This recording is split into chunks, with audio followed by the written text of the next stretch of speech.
I never thought the hardest fight I'd face would be for a 10 by 10 concrete box in a condo basement, especially not while I was halfway around the world in the dust and heat of Afghanistan. I'm a staff sergeant in the United States Army.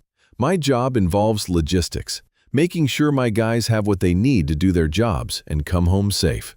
It's a world of clear rules, chain of command, and direct consequences. Back home, I owned a small 2-bedroom condo in a community called Maple Creek Villas. It was my anchor, the piece of America I was proud to be serving. It was quiet, unassuming, and, until recently, blissfully free of drama. My brother David, a captain in the JAG Corps, always joked that I had the tougher job. He dealt with contracts and legal disputes on a comfortable base, while I was out in the sandbox. We were close, the way brothers are when they choose similar paths of service, but in different flavors. He was the book-smart one, the strategist. I was the hands-on guy, the problem solver. I never imagined I'd need his particular set of skills to defend my own home front. Maple Creek had been managed by a sleepy, mostly invisible homeowners association for years. They collected the dues, made sure the lawns were mowed in the summer and the parking lots plowed in the winter. That was it. It was a system that worked because it demanded almost nothing from us. We paid our fees, and in return, we were left alone. The peace was shattered, however, by the arrival of a woman named Brenda. She was a recent retiree who had moved into the unit across from mine about a year before my deployment. She had the kind of aggressive energy that comes from a lifetime of managing middle-sized office departments and a sudden lack of people to micromanage. Brenda saw the dormant HOA as a power vacuum waiting to be filled. In an election where only 7 people showed up to vote, she became the new HOA president. The changes started subtly. First, it was a memo about approved colors for welcome mats. Then came the directive on seasonal decorations, complete with a strict timeline for their display and removal.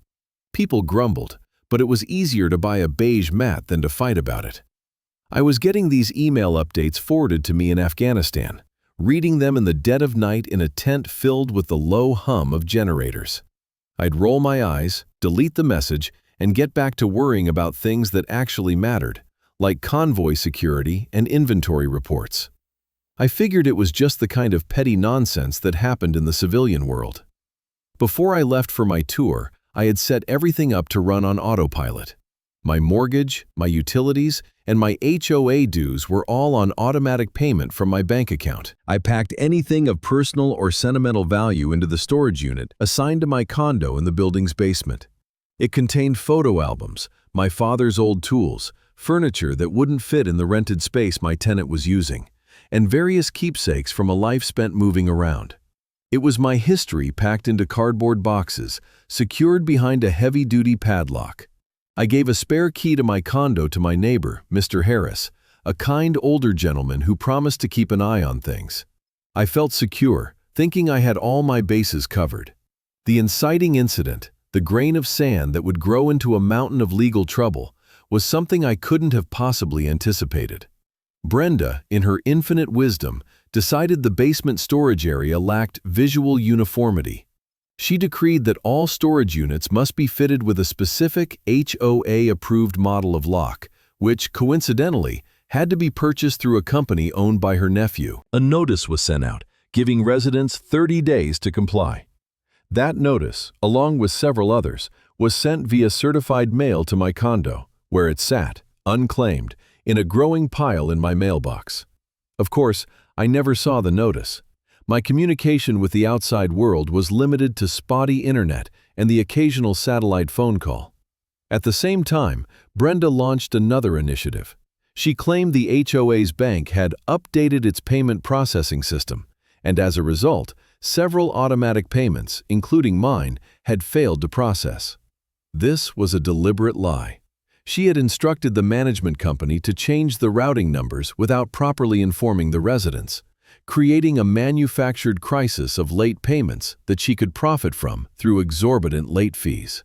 So, there I was, in a different time zone, completely oblivious, as 2 separate narratives were being constructed against me. One painted me as non-compliant for having the wrong lock, the other as delinquent for failing to pay my dues.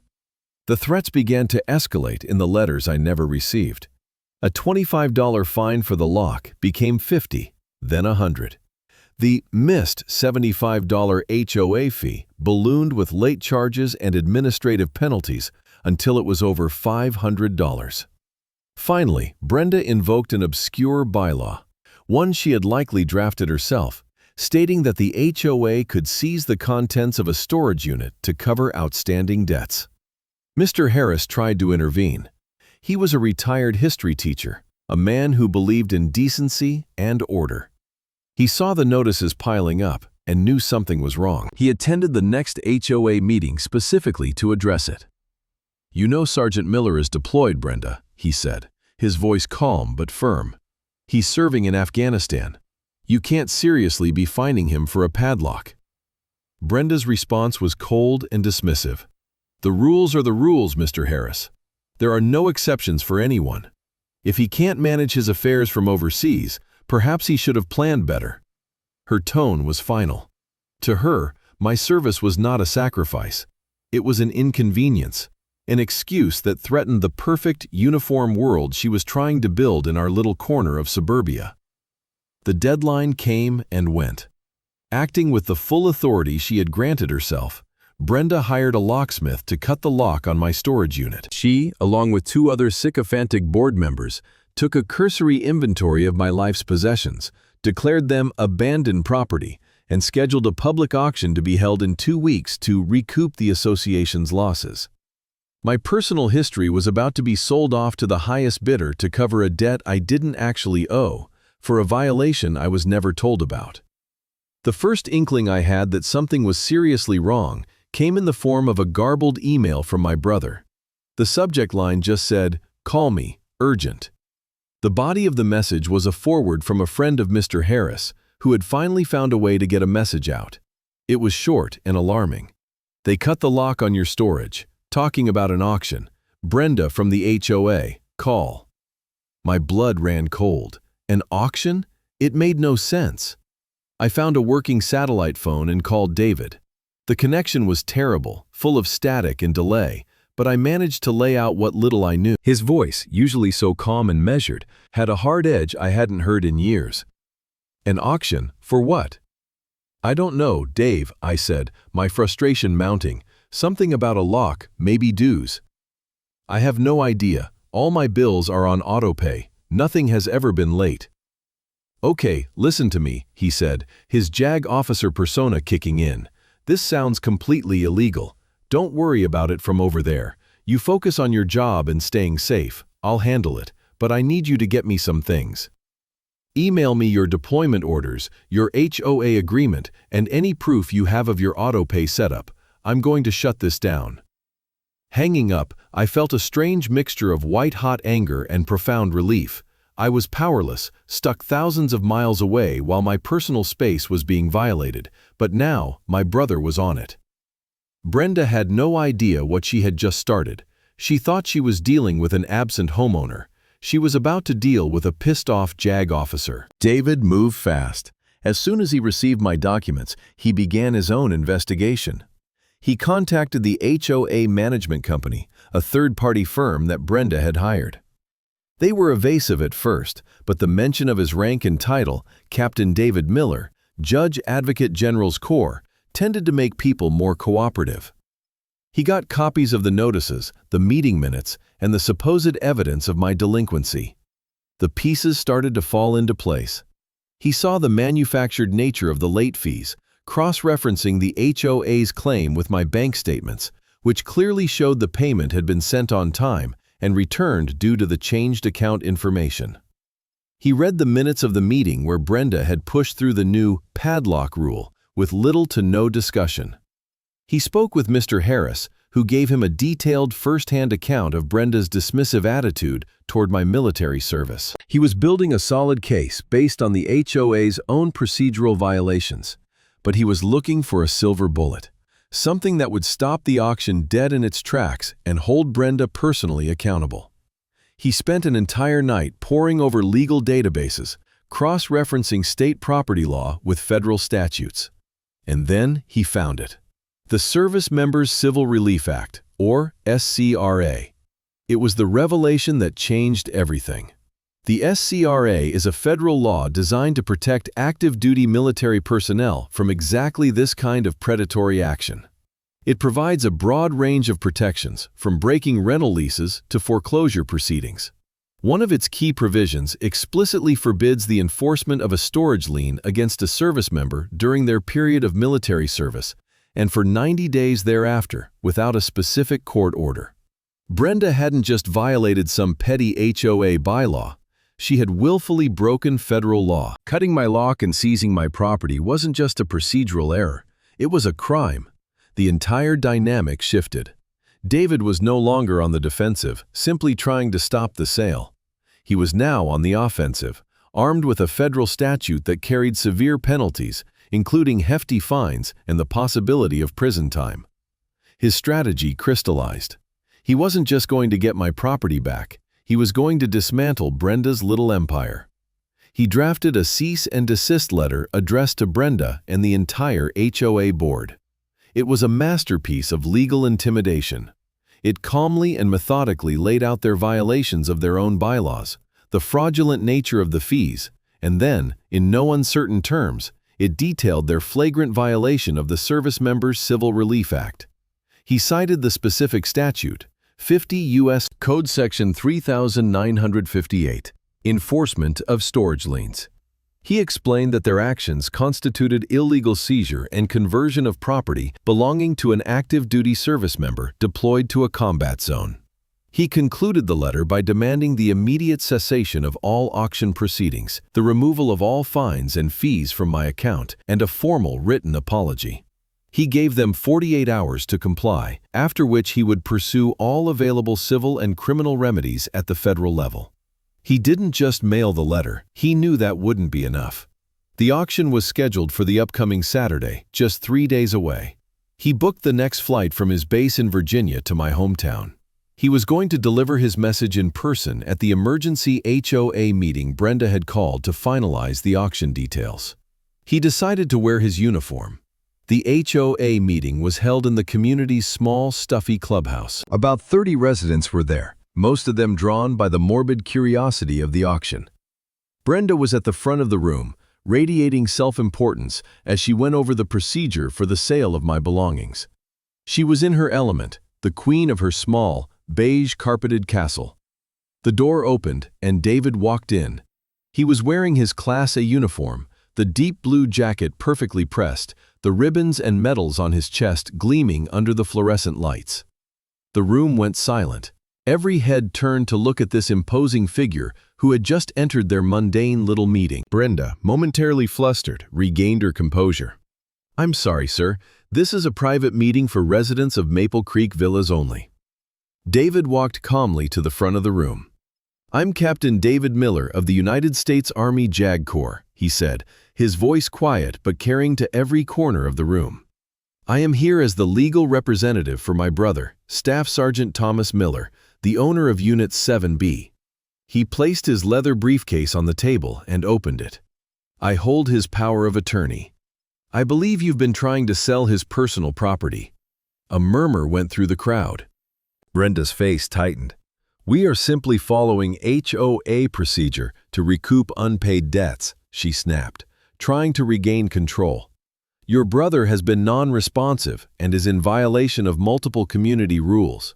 "My brother," David said, his voice dropping to a steely calm, "is currently serving in a combat zone in Afghanistan, a fact of which you were made aware by his neighbor, Mr. Harris." He gestured to the old man, who nodded grimly. "As for the unpaid debts, I have bank records right here, proving that every single HOA payment was sent on time and was only returned because you, or the management company you direct, changed the payment information without adequate notification. These late fees are fraudulent." He held up a sheaf of papers. "This is a fabrication, designed to extract money from residents." The murmur in the room grew louder. A few people started nodding, whispering to their neighbors about their own recent mysterious late fees. "That's a baseless accusation," Brenda sputtered, her face turning a blotchy red. "We have rules. He violated the rule about the storage unit locks." "Let's talk about rules, shall we?" David said, his eyes locking onto hers. Let's talk about the Service Members Civil Relief Act. Are you familiar with it, Madam President? He didn't wait for an answer. It's a federal law, a law passed by the United States Congress to protect people like my brother while they are serving this country. Specifically, 50 U.S. Code Section 3958, which states that a person holding a lien on the property of a service member may not, during any period of military service, enforce that lien without a court order. He paused, letting the weight of his words sink in. The room was dead silent. Did you obtain a court order before you had my brother's lock cut and seized his possessions? Brenda stared at him, her mouth opening and closing silently. The other two board members sitting beside her looked like they wanted the floor to swallow them whole. No, you did not, David continued, answering his own question. You took it upon yourself to violate federal law. You targeted a deployed soldier. The penalty for a willful violation of this act includes fines, imprisonment, or both. The word imprisonment hung in the air. This was no longer about welcome mats and padlocks. The entire context had shifted from a neighborhood dispute to a federal crime. The residents were staring at Brenda with a mixture of shock and dawning fury. David wasn't finished. Therefore, on behalf of my client, I am demanding the immediate and unconditional return of his property. The auction is canceled. All fines, fees, and liens against his account are to be rescinded immediately. Furthermore, I will be filing a formal complaint with the Department of Justice regarding this matter. I will also be advising my brother on his options for a civil suit against this HOA and you personally for damages. He looked at the other two board members, and any board member who was complicit in this action. That was the final blow. One of the board members, a nervous-looking man named Frank, immediately threw his hands up. I didn't know he was deployed. Brenda handled all of this. I told her we should wait. The dam broke. The room erupted. Residents were on their feet, shouting questions, demanding to know about their own fines, accusing Brenda of running a scam. Her authority, so absolute just moments before, had completely evaporated. She stood there, pale and trembling, as her little kingdom crumbled around her. She tried to stammer out a defense, something about standards and procedure, but her voice was drowned out by the angry chorus of her neighbors. She finally grabbed her purse and fled the room, pushing through the crowd as people jeered at her. In the immediate aftermath, the remaining board members capitulated completely. They practically begged David not to sue them personally. The auction was canceled, my account was cleared, and they promised a full audit of the HOA's finances. Brenda resigned via a curt email the next day. True to his word, David filed a report with the Department of Justice. The ensuing investigation was swift and thorough. It turned out that the fraudulent late fees were just the tip of the iceberg. Brenda had been embezzling funds for months, using the HOA's accounts as her personal piggy bank, hiding her tracks with the fake fees and a series of phantom invoices for landscaping work that was never done. The attempt to auction my property was her most brazen move, an attempt to generate a quick infusion of cash to cover a hole in the books before the annual audit. She was charged with multiple counts of wire fraud, embezzlement, and to my brother's immense satisfaction, a criminal violation of the Service Members Civil Relief Act. Faced with a mountain of evidence, she took a plea deal. She received 5 years of probation, was ordered to pay over $20,000 in restitution to the HOA, and received a felony conviction that would follow her for the rest of her life. She was forced to sell her condo to cover her legal fees and restitution payments, and she left Maple Creek Villas in disgrace. I returned home from my deployment 3 months later. The story had become a local legend. When I walked into my condo, I found a welcome home banner hanging in the hall, signed by nearly everyone in the community. Mr. Harris, who had been unanimously elected as the new HOA president, greeted me with a firm handshake. He handed me a new key to my storage unit. "We had a new, high-security lock installed for you," he said with a smile. "A gift from the community. We're just glad to have you back, Sergeant." The change in the community was palpable. The new HOA board, led by Mr. Harris, was a model of transparency and common sense. They rescinded all of Brenda's ridiculous rules, conducted a full public audit, and rewrote the bylaws to ensure that no single person could ever wield that kind of unchecked power again. A neighborhood watch was formed, not to police welcome mats, but to look out for each other, to collect mail for traveling neighbors, and to make sure the elderly residents were okay during winter storms. The crisis had, ironically, forged a real sense of community where there had only been a collection of houses before. My reputation, far from being that of a troublemaker, was that of the man whose ordeal had saved everyone from a petty tyrant. Several years have passed since then. Maple Creek Villas is a peaceful, pleasant place to live. The HOA is practically invisible again, just the way it should be, quietly doing its job in the background. The story of Brenda is now a cautionary tale told to new residents, a reminder of how quickly small power can corrupt and the importance of vigilance. I saw her once, about a year after I got back. It was at a large grocery store in the next town over. I was in the checkout line when I noticed her a few aisles away. She looked smaller, diminished. The aggressive, self-righteous energy was gone, replaced by a tired, defeated slump in her shoulders. She pushed her cart with a joyless, mechanical motion. Our eyes met for a brief second. I saw a flicker of recognition, then shame. She quickly looked away, turning her cart down a different aisle to avoid me. I felt no anger, no desire for revenge. There was nothing left but a quiet, detached sense of pity. Justice had been served, and her self-inflicted punishment, a life of public disgrace and quiet regret, was far more profound than anything a court could have imposed. Looking back, the whole affair was about so much more than a storage unit full of old furniture and photo albums. It was about the principle of the thing. It was a fight against the abuse of power, no matter how small or petty. Bullies like Brenda thrive in the silence of those who find it easier to comply than to confront. They count on apathy. What she didn't count on was that the quiet soldier overseas had a brother who was a lawyer, and that they had both dedicated their lives to a system of rules and laws that are bigger than any one person's ego. My life is quiet now. I finished my time in the Army and now run my own logistics consulting business. I still live in the same condo at Maple Creek. Sometimes, when I go down to the basement storage unit to grab a tool or a box of old records, I see the heavy-duty lock Mr. Harris gave me. It's not an HOA-approved lock. It's my lock. I chose it. And every time I turn the key, I'm reminded that the things we fight for, both big and small, at home and abroad, are often the same. The right to be treated with fairness, the right to be secure in our own homes, and the right to simply be left in peace.